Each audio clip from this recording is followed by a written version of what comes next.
ముఖ్యమంత్రి జైరాబాద్కు వస్తున్నటువంటి సందర్భంగా ప్రతిపక్ష పార్టీలైనటువంటి వాళ్ళందరినీ కూడా ఉదయం 4 గంటల నుంచి 3 గంటల నుంచి అరెస్ట్ చేయడం అనేటువంటిది దుర్మార్గమైనటువంటి చర్య.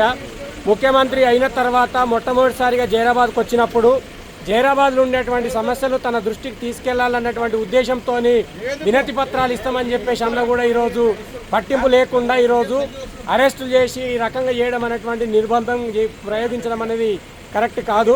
గత ప్రభుత్వాలకు మరి కాంగ్రెస్ పార్టీ పరిపాలన అని చెప్పేసి అన్నది.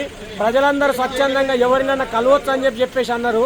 మరి అట్లాంటి ప్రభుత్వం ఈరోజు ఎవరిని మాట్లాడనీయకుండా ఏ రకంగా అరెస్ట్ చేస్తుండ్రు, మీకు ప్రజా పరిపాలన అని చెప్పుకునేటువంటి హక్కు ఎక్కడుంది అని చెప్పేసి అని ఈ సందర్భంగా సిపిఎం పార్టీ తరఫున అడుగుతున్నాం.